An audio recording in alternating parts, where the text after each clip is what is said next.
Oftentimes, self-critical, self-talk, shaming ourselves can keep us really, really stuck, including on a physiological level. Like it can actually put us into a stress response that can be quite overwhelming. And the first step is just kind of bring some awareness to the fact that we have a choice about, do I want to continue this way or do I want to try something different? Hi, I'm Deborah Rosman, and a warm welcome to our listeners. Each month for the Ad Heart podcast, I have the privilege of interviewing individuals who are contributing to the creation of a more heart-based world. This month, I'm talking with Dr. Justine Grosso, a licensed psychologist, media contributor, and wellness speaker. And Dr. Grosso specializes in the intersection of the mind-body connection, trauma, and relationships. And she's particularly passionate about helping people reduce shame through cutting-edge research and education on the neurobiology of stress and trauma. She's been featured in dozens of publications, including Vogue, Newsweek, Mind Body Green, Bustle, and Elle. Welcome, Justine. Thank you. So nice to be here with you. Well, I find it very interesting looking at some of your Instagram posts, how you talk about one's self-love language. What is self-love language? Mm-hmm. So the self-love languages are an adaptation from Gary Chapman's 5 love languages that I put together. And Gary Chapman came up with these 5 love languages as a way to kind of get clear on how to express love to other people, our significant others and friends and loved ones, and also how we receive love in relationship. And as a trauma psychologist, I specialize in developmental trauma and complex PTSD. One thing that's very clear is that folks who've experienced developmental trauma and relational trauma often struggle with self self-love, right? And so when I talk about the self-love languages, it's looking at how each of these 5 areas um, of embodied love or love through action can be directed towards the self, to nurture the self, and to heal from trauma. So Gary Chapman talks about physical touch, acts of service, words of affirmation, gifts, and quality time. Well, I would have thought, and I'm sure this includes self-love language, is our inner dialogue. Absolutely. Because so often our inner dialogue is not self-loving. And when a lot of people hear the term self-love, especially older people, maybe they go, "Ooh, that feels narcissistic." Mm-hmm. So, but how our thoughts and our language and how we talk to ourselves really is key to how we relate to others, as well as our own health and well-being.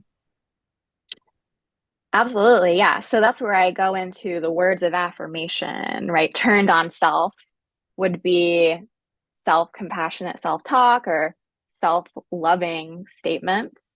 And there's a lot of ways to do that. We can do that through self-compassion practices. We can do that by writing ourself a letter that is kind and understanding. You can practice loving kindness mantras. So that's one way of many to be focusing on the self-talk. Super important. Yeah. What do you do about people? How do you help people who have strong self-criticism or shame and their inner Mm-hmm. dialogue is like what you're just suggesting just seems so foreign, or maybe there's times they feel self-compassion, but it's really self-pity. Mm-hmm. It's really distinguishing, as we look at heart math, what is the coherent heart self-talk, so to speak? Mm-hmm. What lifts Mm-hmm.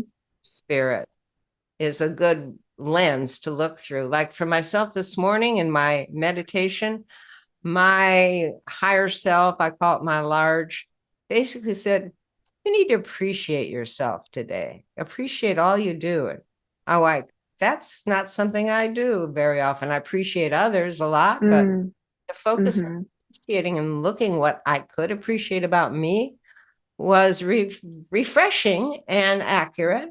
And it lifted my spirit. So to me, it's like, what do you find most effective in communicating to people about that?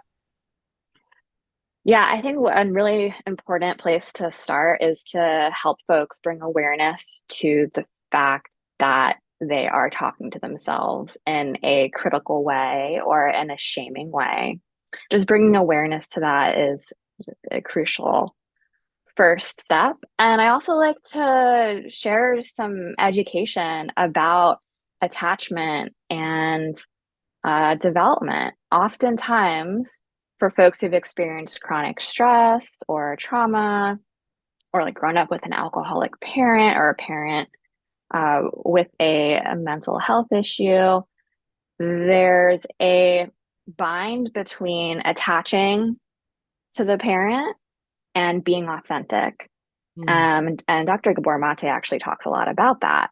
And it's in attachment failures, failure to get the love or the nurturing or even like physical support from a caregiver that you can develop a critical narrative about like I need to be perfect in order to be loved or cared for, or it could look like should statements like I shouldn't be relaxing right now, I need to be doing more, I shouldn't feel scared. So, this can happen in the attachment relationship with caregivers and other important people, mentors and religious figures. And of course, we can also internalize the self critical self talk if a caregiver or peers are mean, right? If they're being critical and judgmental. So the first step is just kind of bring some awareness to the fact that, okay, yes, like I do have some self critical inner voice here, and understanding that we come by it innocently. We come by it in relationship to others, and that we have a choice. We have a choice point about do I want to continue this way or do I want to try something different? Because oftentimes, self critical, self talk, shaming ourselves can keep us really, really stuck, um, including on a physiological level. Like it can actually put us into a stress response that can be quite overwhelming and immobilizing. So, a lot of energy, like it sucks up a lot of energy to be Mhm. talking to ourselves critically. And then I use Kristen Neff's work to teach self compassion. Yeah, it's interesting. I was reading the Surgeon General's report the other day about the mental health crisis happening among youth, and they know it's Mm-hmm. social media related, a lot of it. And yet Mm-hmm. the youth feel powerless to give that up because that's Mm-hmm. their way of connecting and not being lonely. And I would imagine, in addition to our caregivers, that's become a major impetus for self-critical dialogue. Absolutely. I am scared by social media, especially for young women. There's so much comparison amongst peers, comparison against, AI generated images, comparison against images that are filtered and modified. Um, it's really scary. There's research that shows that for adolescent women, there's an increase in body dissatisfaction, eating disorders, anxiety, social anxiety, depression. Um, yeah, So self-compassion is, I mean, it's very important. We teach that too, but it seems like there needs to be another self-reference other than what you keep getting. And even if you know it's distorted in social media, it's really impacting young people as their way of relating to the world and affecting their worldviews. Do you work with many young people at all? What have you seen? I mean, so I mostly do work with adults over 18, but I work with kids, younger adults who have grown up in the age of social media, um, and been impacted by it. And yeah, I mean, there's not only the comparison around body shape and size and appearance, but there's also comparison about like, am I living my best life? Like, is my life good enough? Am I having enough fun? Am I doing enough, having enough cool experiences? So over and over again, people are just sharing the highlight reel Yeah. on social media. Yeah. So, what do you find most effective for helping people achieve self compassion or other ways to release unhealthy self criticism or even the Hmm. shame that they take on from social media? Hmm. Hmm. I really love Dr. Neff's approach to self-compassion. She talks about three components of self-compassion, and it's basically a recipe for compassionate self-talk, right? And so the first step of practicing self-compassion is noticing that in this moment, I am suffering. I'm having a hard time, right? Maybe there's uncomfortable sensations. I feel alone or I feel shame. I feel insecure. Just acknowledging this is a moment of suffering by saying to herself, yeah, I'm having a hard time right now. It's hard right now. This is not feeling good. And oftentimes bringing awareness to the suffering gives us an opportunity to move through it.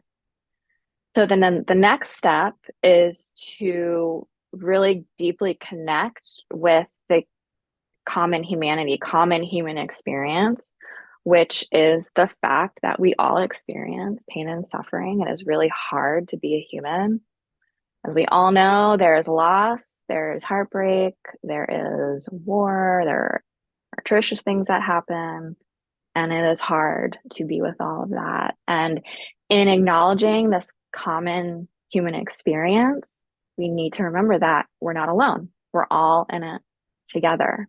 And so a phrase like, I'm not in this by myself, other people experience insecurity or shame or suffering too. It can be really nice to remind us that it's not just me. That's That right. maintains shame. And then the last step of the self compassionate self talk is sending ourselves some supportive, kind phrases. The way that we might talk to a loved one, or a small child or a sweet pet that was injured, like, oh, sweetie pie, like this is really hard right now, and it's gonna be okay. Or it could be some loving kindness phrases like, may I be safe and secure in this moment. May I be at ease. And the really cool stuff that I think you'll appreciate and maybe you already know about is that there's mixed evidence, but there's some research that shows that self-compassion practices like this can actually activate the parasympathetic nervous system, which allows us to feel more calm and rest and feel more at ease and feel more safe. Yeah. We have a practice at Heart Math that we realized was needed a few years ago. It was introduced by our founder, Doc Childry. Compassionate latitude. You put those two words together because of what, like you said, what if all people are, everybody's going through the similar global challenges right now, a lot of the same social challenges. Mm-hmm. World's changing. It's an insecure place if you look at it from just what's going on in the news. And so compassionate latitude is knowing other people are going through something similar. Cut them some slack, have some Mm-hmm. latitude, and then apply it to yourself.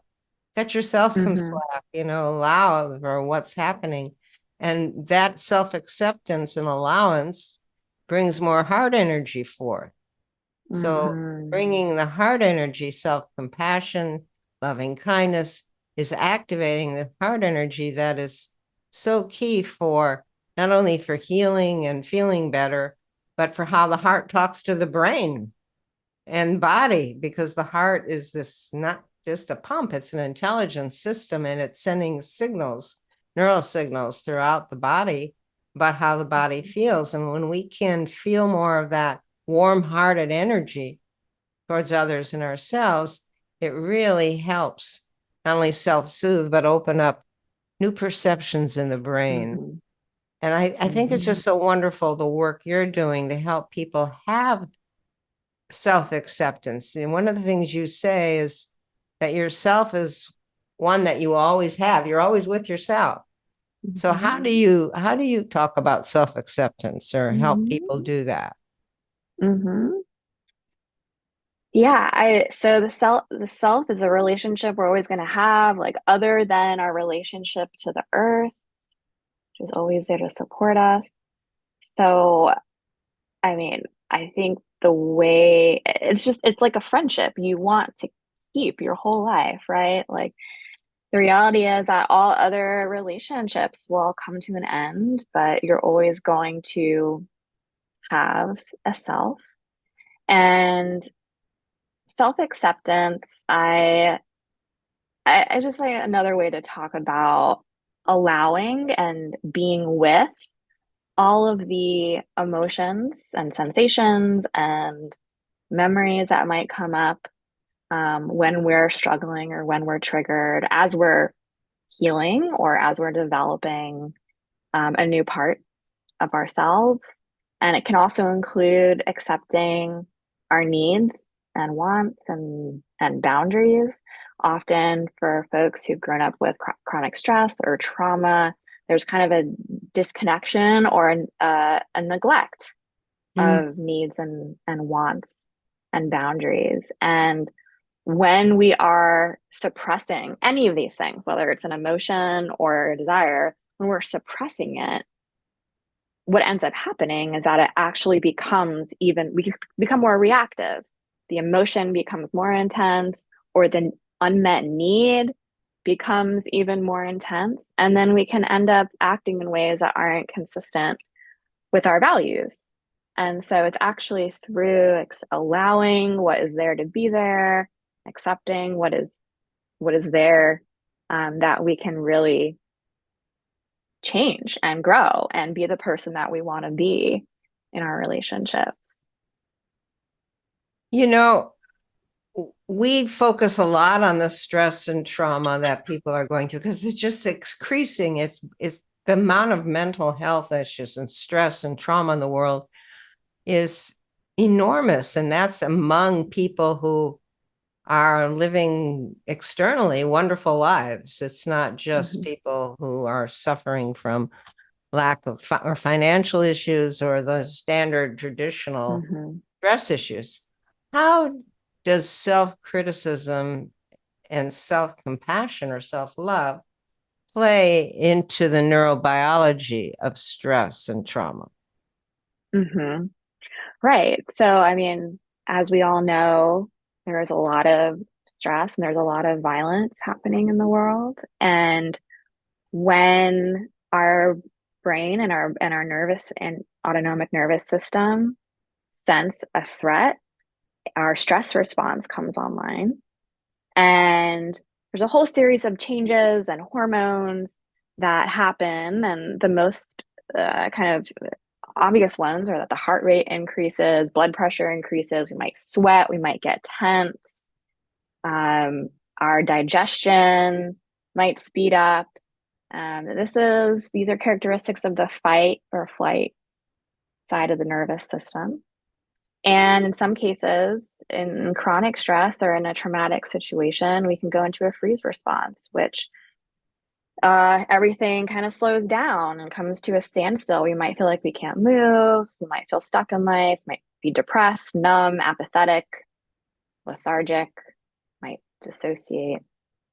And uh, one, notice knowing, okay, so when these things happen to our bodies, oftentimes people can become very critical or invalidating of themselves. They might be like, I'm making a big deal about nothing. I shouldn't feel this way. I'm a failure for feeling anxious, right? There's gonna be all these judgments and criticisms.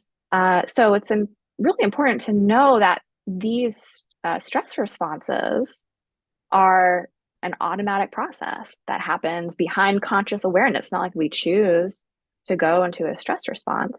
However, we do have a choice about how we relate to the stress response. Are we going to criticize ourselves, or are we going to do something different, like self-soothe through self-compassion? And the really interesting thing is that we already are experiencing these stress responses. If we are self-critical, it's like turning that fight response, like the volume of the fight response up. It's like I like to think about self-criticism as the fight response turned inwards Mm-hmm. on the self. So it's amplified.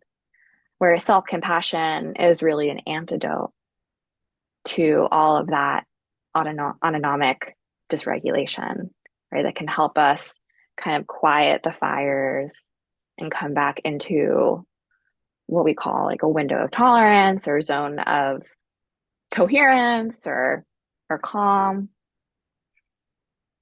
And it's through these self-compassionate practices that we can regulate the nervous system. And then when we're in a space of more regulation and calm, then we can take action to help other people and help their nervous systems reestablish safety and calm as well. So the more that we know about, neurobiology and the stress response and then how to self-soothe with self-compassion, I think the more that we can be really intentional about our behaviors and reducing stress and trauma for other people and helping other people. Yeah, I think so much of it is developing the awareness that if you are stressed and then you blame yourself, judge yourself, are critical about because you're feeling that, and how that just amplifies it, like you're saying, becoming more sensitive to the tone, the feeling state, so that when it starts, you go, wait a minute, I don't want to go down that path. Let me Mm-hmm. reset. And that's why there are a lot of tools to help people do that, including the heart math tools, to really get that self-regulation.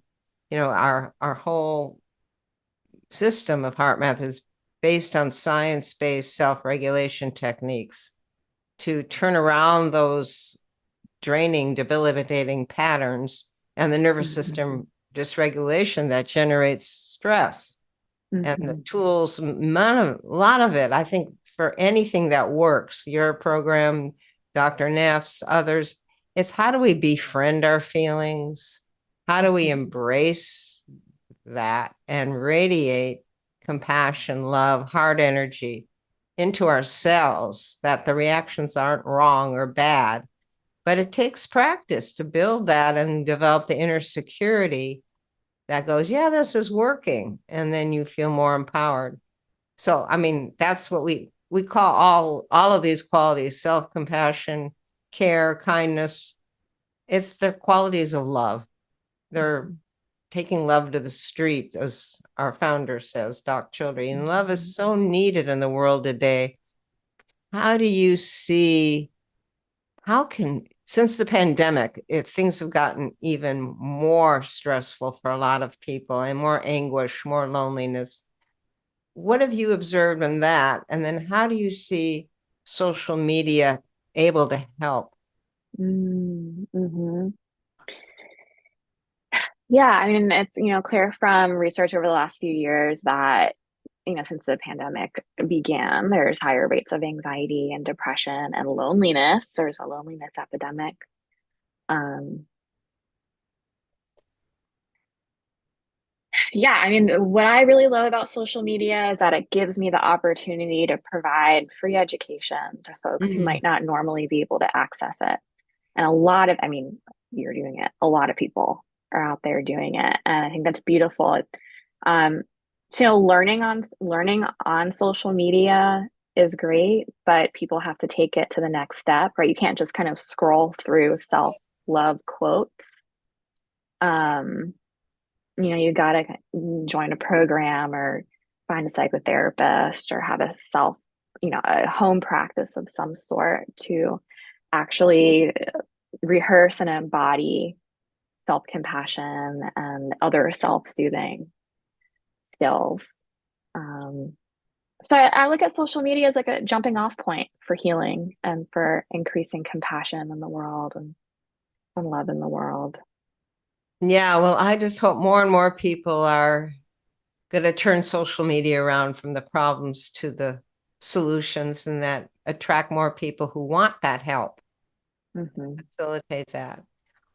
Well, wonderful. Let's do a heart meditation together on self-compassion and self-love and sending heart energy to ourself, our others, our cells in our body,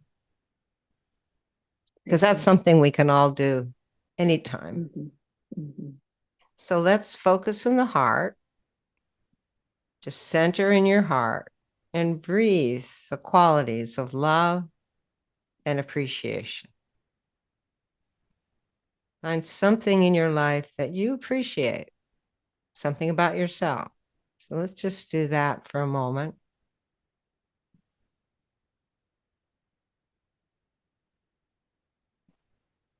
This just warms our heart and increases the coherence in our heart's intention.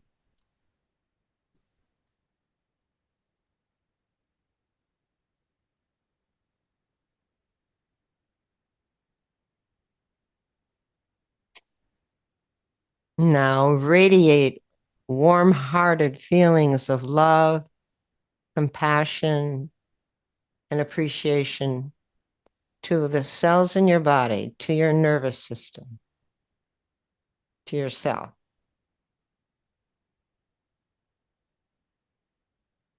Feel this heart energy soothing your system.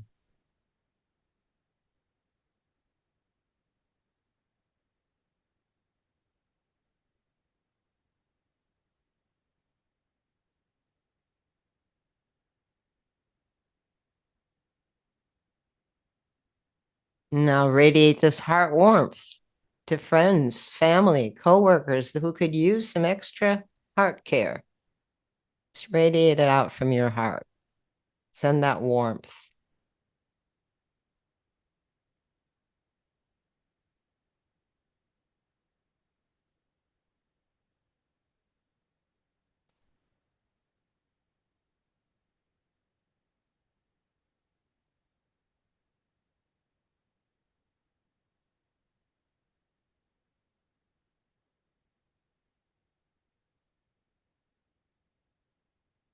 Next, envision more people committing to adding heart qualities of love, care, compassion, gratitude, kindness, patience into their personal day-to-day life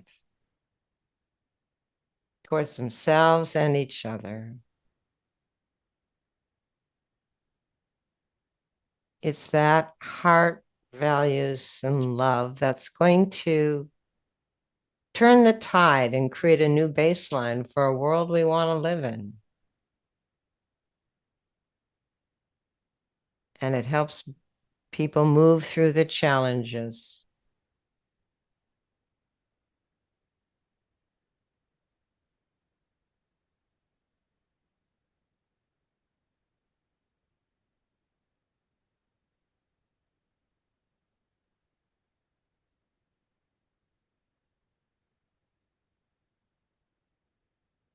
Now let's radiate our collective love and compassion to all people and nations across the world who are suffering from political divisiveness, trauma, wars, natural disasters, and the other major stressors. Just radiate our heart energy collectively, our love, compassion, to help lift their spirit.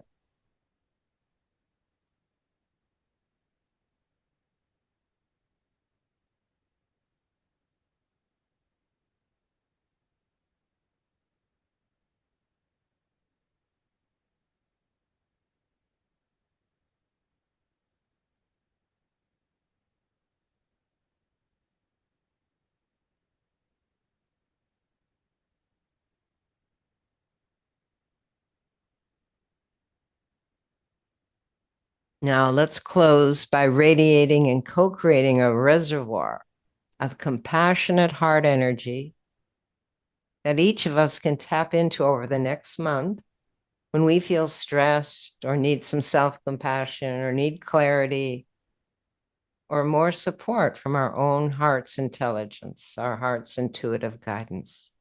Let's co-create that reservoir we can all tap into.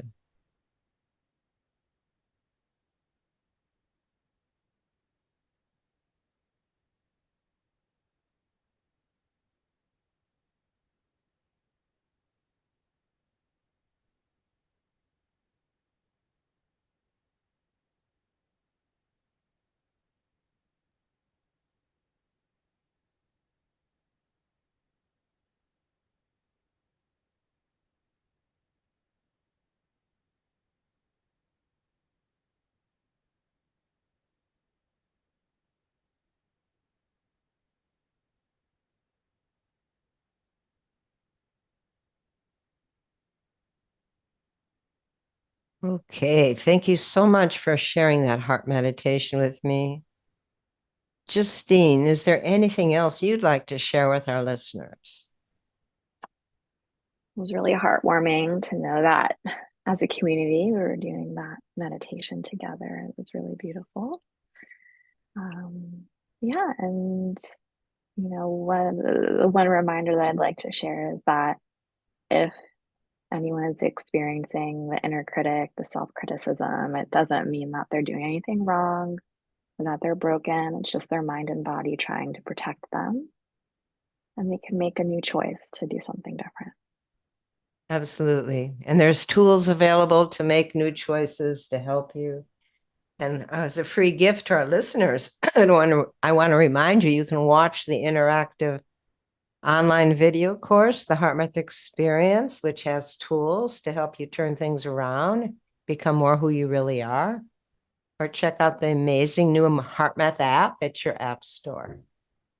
And I want to remind you that the third Tuesday of every month, we publish a new Ad Heart podcast episode. So be sure you subscribe so you don't miss our next guest and topic.